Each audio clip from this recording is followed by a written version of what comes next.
Why we publish our delivery metrics, and every vendor should. Welcome back. Today's topic is why we publish our delivery metrics, and every vendor should. We'll cover what you actually need to know about software delivery governance. Now, let's talk about the metrics we actually publish. We publish 4 primary delivery metrics every quarter: on-time completion rate, budget adherence, client-reported satisfaction, and post-launch defect rate. Each one is calculated from project data across all active engagements, not cherry-picked from our best months. As of Q1 2026, our numbers look like this. Those numbers come from a delivery governance framework that runs on explicit human checkpoints, not hope. Q Services maintains a 98.5% on-time delivery rate across 500-plus projects using hitl governance, which means human approval is built into every decision point from sprint planning through production deployment. Next up, let's talk about why software delivery governance breaks down in most shops.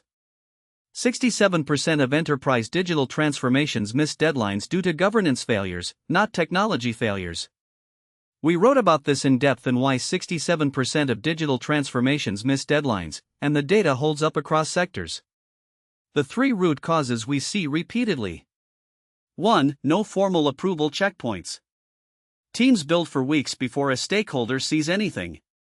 By the time someone flags a wrong assumption, 2 sprints of work need to be redone. 2. Ambiguous scope at project start.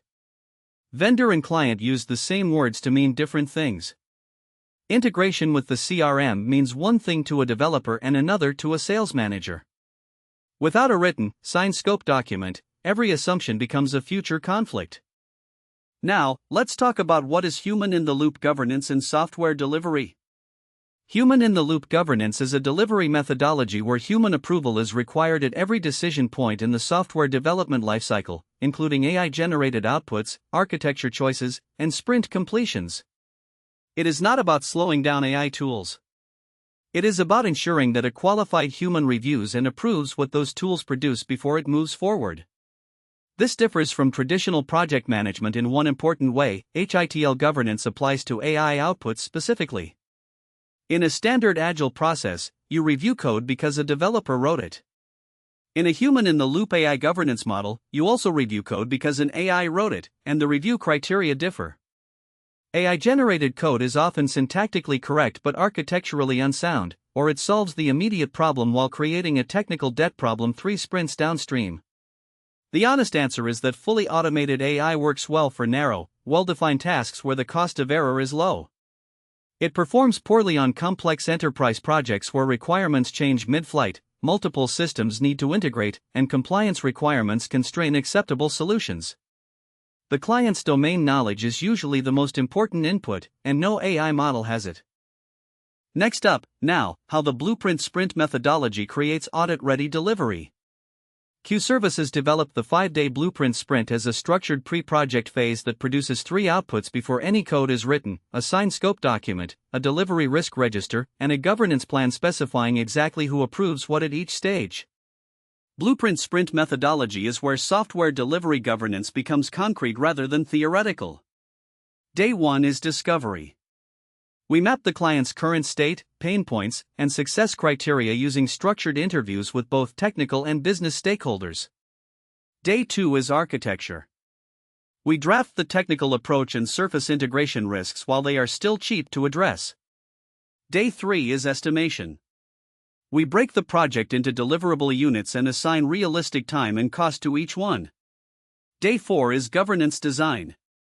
We define every approval checkpoint, escalation path, and documentation requirement. Day 5 is sign-off. Both parties review and agree to the scope, timeline, and governance structure before any code is written. The full breakdown is in the 5-day blueprint sprint, how we scope projects before writing code. For an example of what that produces in practice, the KYC processing time case study shows how blueprint sprint scoping enabled us to cut processing time from 5 days to 4 hours without any mid-project scope renegotiation. Next up, our AI governance framework in practice.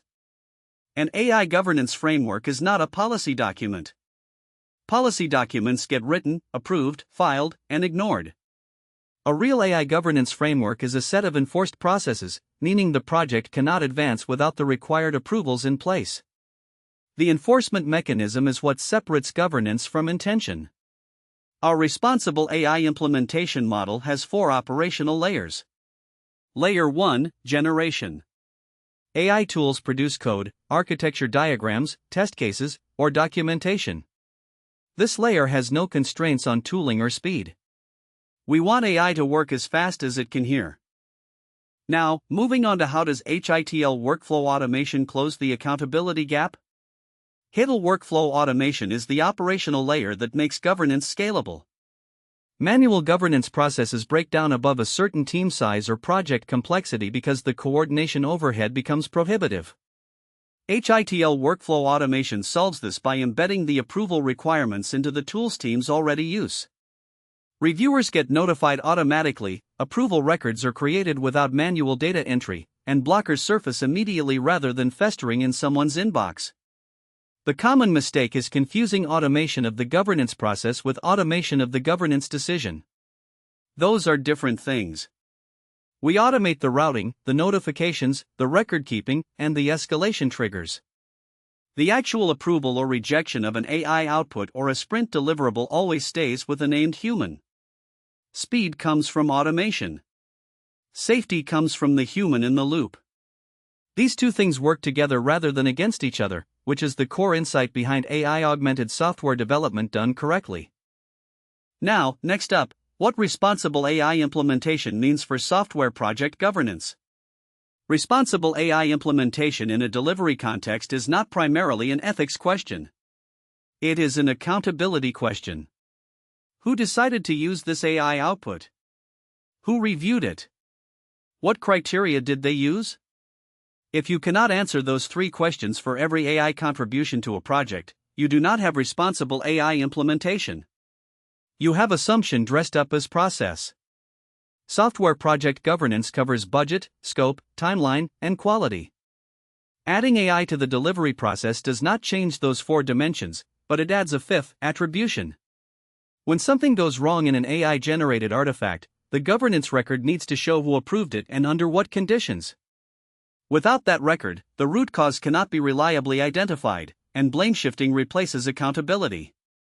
This connection between AI governance framework principles and traditional software project governance is why hitl is not a separate compliance layer bolted onto delivery. It is built into the delivery process itself, from the blueprint sprint governance plan through to the final audit log. Now, moving on to why publishing delivery governance data changes everything. Most software vendors treat their delivery record as proprietary. They share case studies when projects go well and go quiet when they do not. This asymmetry of information is the single biggest trust problem in the vendor-client relationship, and software delivery governance transparency is the fix. Publishing metrics creates accountability in both directions. It forces the vendor to measure things accurately, because public numbers that are obviously inflated damage credibility faster than honest ones. It also gives prospective clients a baseline for comparison, so they can ask their current vendors why their numbers look different. The parallel with financial disclosure is instructive. Public companies publish earnings not because shareholders would find out otherwise, but because the discipline of measurement and disclosure produces better operating decisions. The same logic applies to software delivery governance. The act of committing to publish metrics changes how the team treats the underlying processes. Let's talk about now. Conclusion. Software delivery governance is not a constraint on delivery speed. It is the reason delivery happens at the quality and schedule clients actually expect. Responsible AI implementation, human oversight at every checkpoint, and a transparent record of results should be the baseline expectation for every software partner, not a differentiator that only a few vendors can offer.